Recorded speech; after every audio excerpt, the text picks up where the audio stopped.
Dante Moore could be the best quarterback at Oregon that we've seen yet under Dan Lanning. Here's what to expect from him in 2025.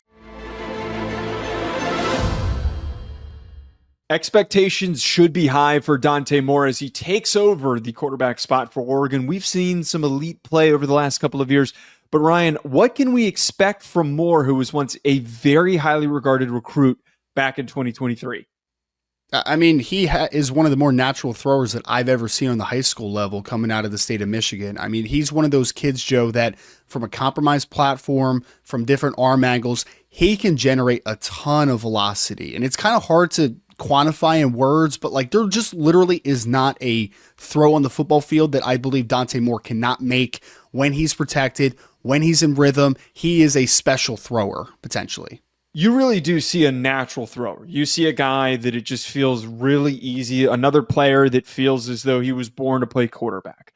His highlights from high school showed a ton of that, where the ball was coming out of his hand with ease. It was generating force super quickly. He was able to attack downfield, and he had some deficiencies when he was at UCLA. And I think that there's a reason to have a lot of optimism for this jump for him this year. He decided to sit behind DeLeone Gabriel after starting his first year as a true freshman for the Bruins.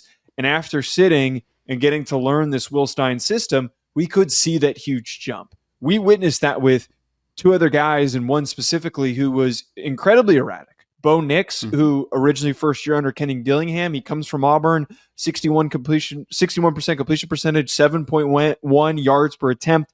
Oregon year one, he jumps up to 71.9% completion percentage, 8.8 yards per attempt. And then his last year under Will Stein, he goes all the way up to 77.4 and 9.6 yards per attempt. And DeLeone Gabriel doesn't have the same massive jump because he was already pretty good at Oklahoma.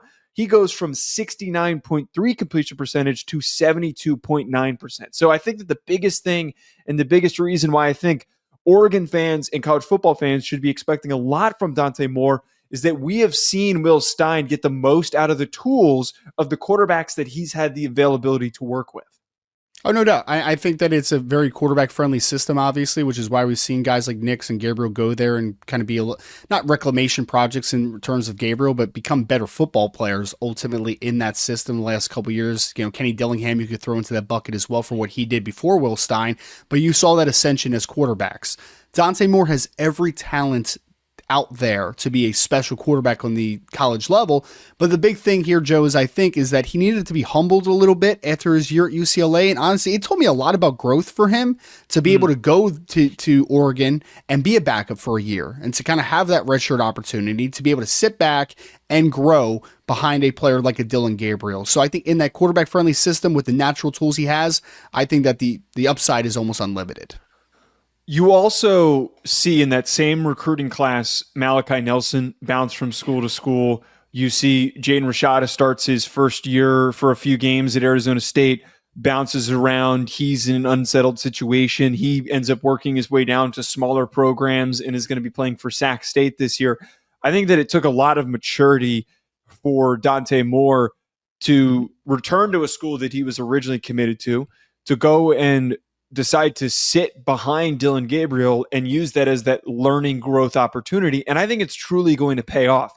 My biggest thing, Ryan, with Dante Moore is I think his available traits are going to make him the best quarterback that we've seen under Dan Lanning. We've had great play with Bo Nix, who went on to be a first rounder because he was a good athlete. He played with really good anticipation and accuracy in his 2 years at Oregon.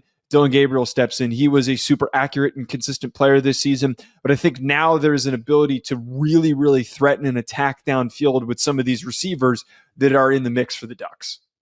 Yeah, no, I think the skill position around him has been reloaded well. Like when you lose a Tez Johnson, you lose a Jordan James, you lose a Terrence Ferguson, you do wonder if the Ducks were able to just kind of reload, but they did. I mean, you return Evan Stewart, you have Kenyon Sadiq at tight end, who I think is going to be a nice breakout player for them this year. So I think that they stabilize the skill positions around him.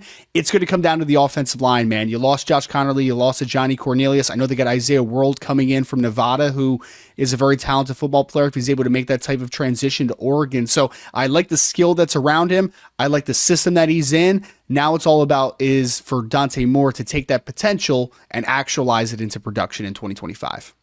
Folks, comment below your stat prediction for what Dante Moore is going to do this season. And if you haven't done so, hit the like button and subscribe.